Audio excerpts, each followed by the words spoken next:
Bismillahirrahmanirrahim. Assalamualaikum warahmatullahi wabarakatuh. Selamat pagi teman-teman 11 IPS 1. Bagaimana kabarnya hari ini? Semoga teman-teman tetap sehat dan dalam keadaan baik. Serta tetap semangat ya mengikuti pembelajaran daring. Pada pertemuan kali ini kita akan melanjutkan materi bab 2, yaitu pembangunan ekonomi.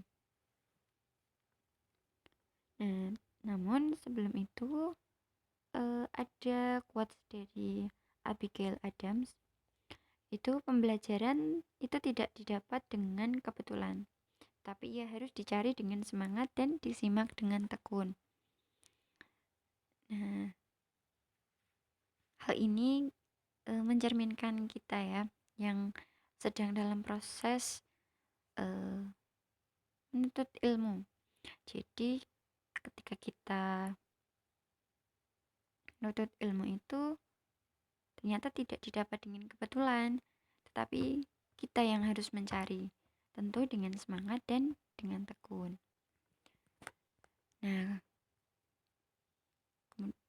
Baik, kita masuk ke materi. Pokok bahasan yang akan kita bahas pada pertemuan kali ini ada 4. Yang pertama adalah pengertian dan tujuan pembangunan ekonomi. Kemudian yang kedua adalah perbedaan pembangunan ekonomi dengan pertumbuhan ekonomi. Yang ketiga adalah faktor yang mempengaruhi dan tahapan pembangunan ekonomi. Dan yang terakhir adalah indikator keberhasilan pembangunan ekonomi. Kita menuju pokok bahasan yang pertama, yaitu pengertian dan tujuan pembangunan ekonomi.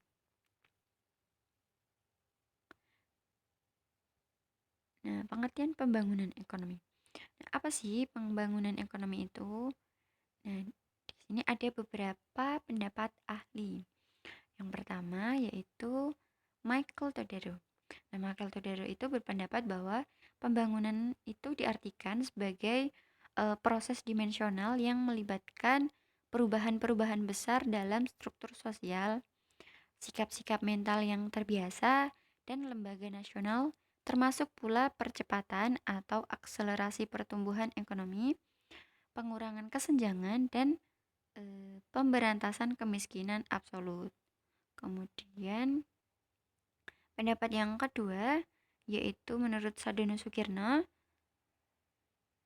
berpendapat bahwa pembangunan ekonomi itu merupakan pertumbuhan ekonomi yang diikuti oleh perubahan dalam struktur dan corak kegiatan ekonomi.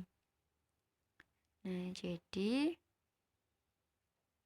pembangunan ekonomi itu merupakan proses kenaikan pendapatan total dan pendapatan per kapita dengan memperhitungkan adanya pertambahan penduduk dan disertai dengan perubahan fundamental dalam struktur ekonomi suatu negara dan pemerataan pendapatan bagi penduduk suatu negara.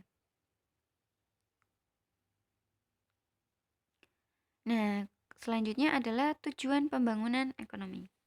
Tujuan pembangunan ekonomi ini ada 2. Yang pertama adalah tujuan jangka pendek. Dalam tujuan jangka pendek ini, pembangunan ditujukan untuk meningkatkan taraf hidup, kecerdasan, dan kesejahteraan masyarakat yang semakin adil dan merata, serta meletakkan landasan yang kuat untuk tahap pembangunan yang selanjutnya. Kemudian tujuan yang kedua adalah tujuan jangka panjang.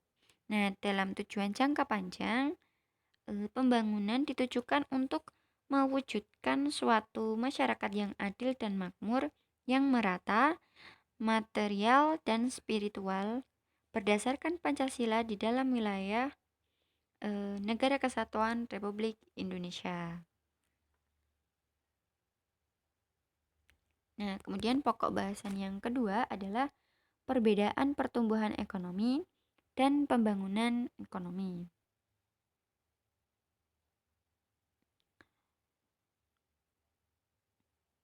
Perbedaan pertumbuhan ekonomi dan pembangunan ekonomi itu juga dapat dilihat dari eh, pendapat Sadono Sukirno tadi, yang mana eh, berpendapat bahwa pembangunan ekonomi itu adalah pertumbuhan ekonomi yang diikuti oleh perubahan dalam struktur dan corak kegiatan ekonomi.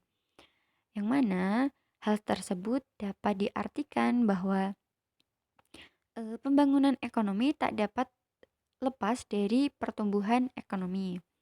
Nah, pembangunan ekonomi mendorong pertumbuhan ekonomi dan sebaliknya, pertumbuhan ekonomi dapat memperlancar proses pembangunan ekonomi. Nah, perbedaan antara keduanya yaitu dalam pertumbuhan ekonomi itu keberhasilannya lebih bersifat kuantitatif, yaitu adanya kenaikan dalam standar pendapatan dan tingkat output produksi yang dihasilkan. Nah, sedangkan pembangunan ekonomi itu lebih bersifat kualitatif, di mana bukan hanya pertambahan produksi, tetapi juga terdapat perubahan-perubahan dalam struktur produksi dan alokasi input pada berbagai sektor perekonomian, seperti dalam lembaga pengetahuan, sosial, dan teknik.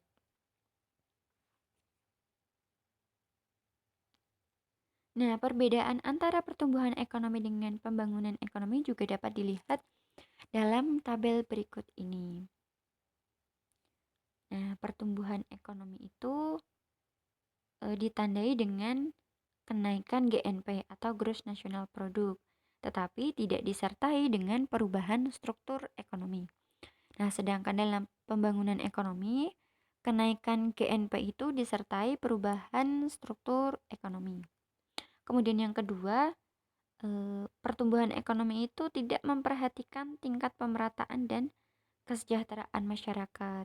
Sedangkan dalam pembangunan ekonomi memperhatikan pemerataan dan peningkatan kesejahteraan masyarakat.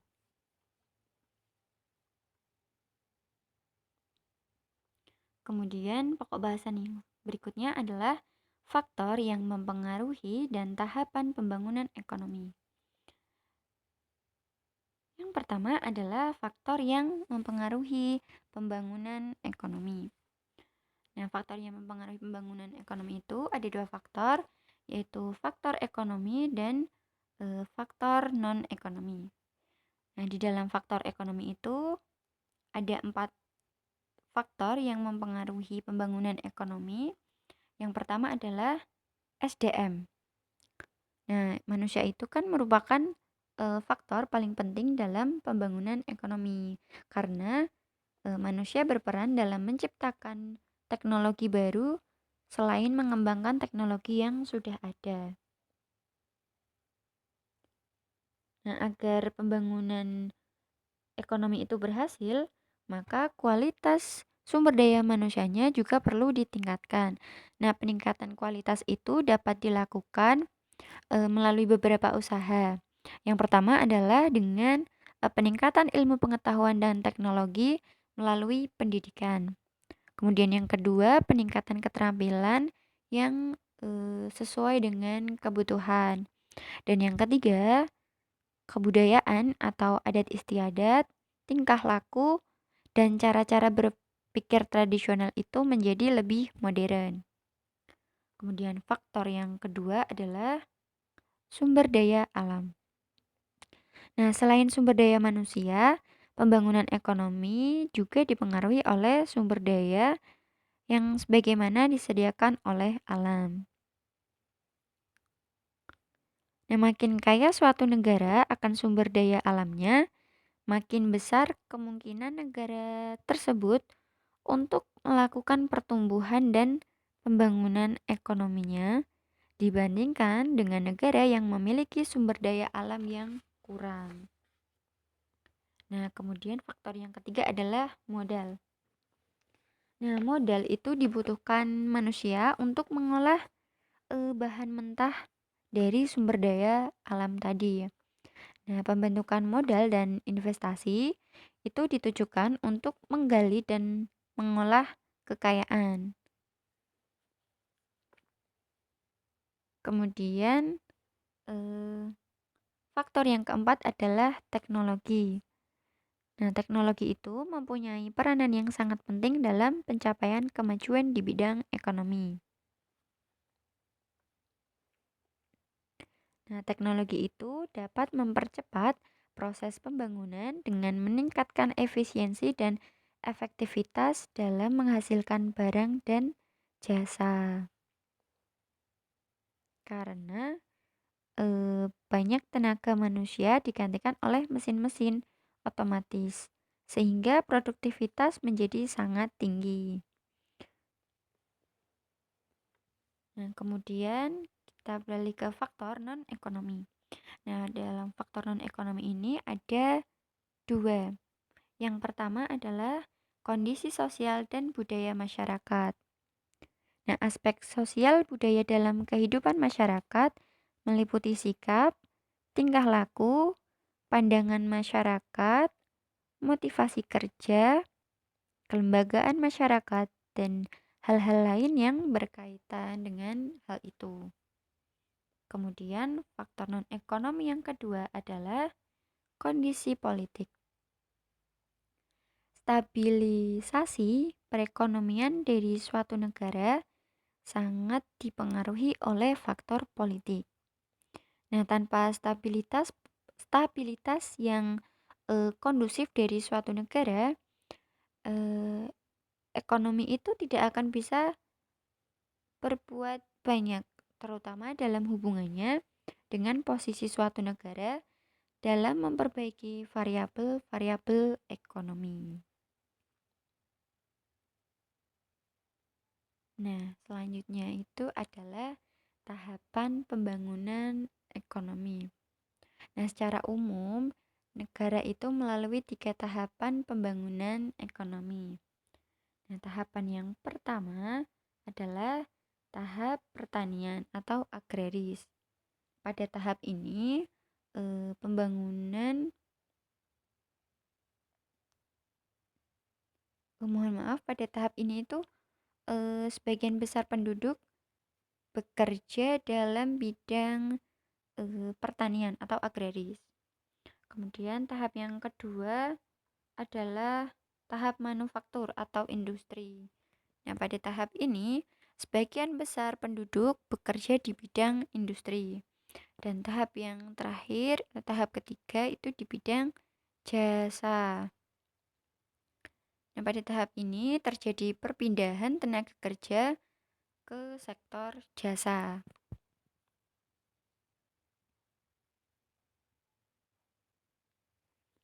Nah, yang selanjutnya adalah indikator keberhasilan pembangunan ekonomi. Pembangunan ekonomi itu ada 2 indikator. Yang pertama adalah indikator ekonomi.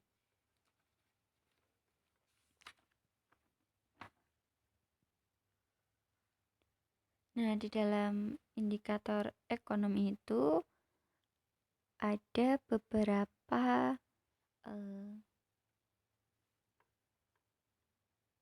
indikator yang menunjukkan bahwa pembangunan ekonomi itu telah berhasil. Yang pertama adalah terjadinya peningkatan pertumbuhan ekonomi negara. Nah, pertumbuhan ekonomi itu diukur dari peningkatan pendapatan nasional.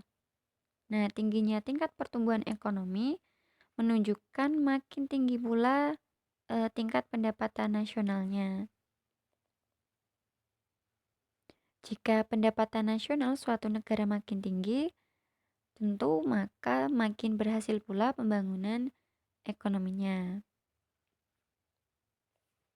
Kemudian indikator yang kedua adalah terbukanya kesempatan kerja. Nah, salah satu indikator keberhasilan pembangunan ekonomi suatu negara itu juga dapat dilihat dari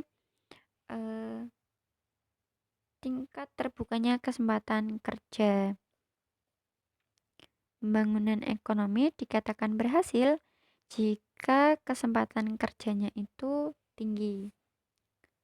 Kemudian indikator yang ketiga adalah menurunnya angka kemiskinan dan pengangguran. Nah, angka kemiskinan yang semakin rendah tentu ini menunjukkan pembangunan ekonomi yang semakin berhasil, dan juga tingkat penganggurannya juga rendah. Kemudian indikator yang keempat adalah terjadinya peningkatan pendapatan per kapita.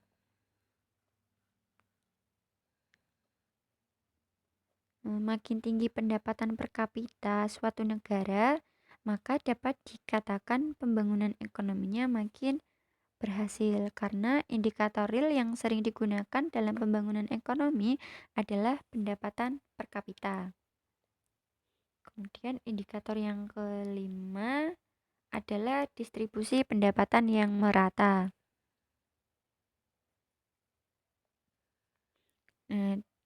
Dengan adanya pendapatan per kapita yang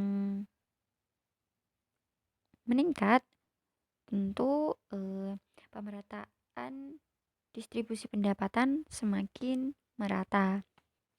Kemudian indikator yang terakhir adalah perekonomian yang stabil. Nah, perekonomian yang stabil itu meliputi inflasi, utang negara, kurs rupiah, dan lain sebagainya dapat dikendalikan dalam tingkat yang wajar. Nah, kemudian indikator yang kedua adalah indikator non-ekonomi. Nah, indikator non-ekonomi ini digunakan untuk mengukur tingkat keberhasilan pembangunan ekonomi juga, yaitu antara lain indeks kualitas hidup atau the Physical Quality of Life Index.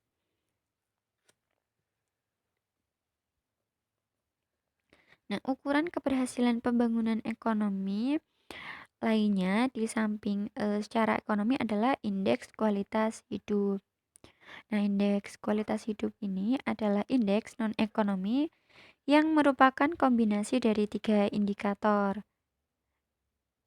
yaitu kematian bayi atau jumlah kematian tahunan bayi yang berumur di bawah 1 tahun per 1.000 yang hidup. Kemudian indikator yang kedua adalah usia harapan hidup mulai umur 1 tahun. Dan indikator yang ketiga adalah tingkat melek huruf atau dalam persentase. Nah, dalam kaitannya dengan indeks ini, pembangunan ekonomi itu dikatakan berhasil jika angka kematian bayi semakin kecil, angka harapan hidupnya semakin tinggi, dan tingkat melek hurufnya semakin tinggi. Nah, kemudian indikator non-ekonomi yang kedua adalah indeks pembangunan manusia.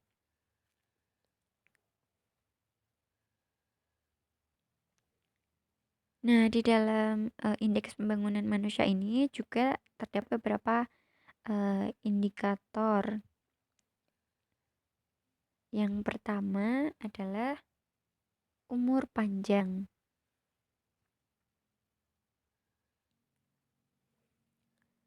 Nah, umur itu sebagai pengukur kesehatan dan nutrisi. Nah, umur panjang diukur dengan merata-rata harapan hidup.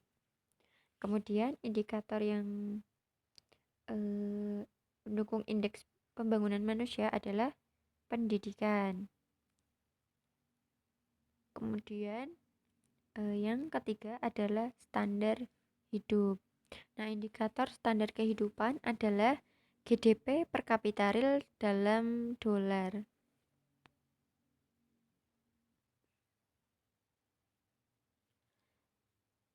Nah, terima kasih atas perhatiannya.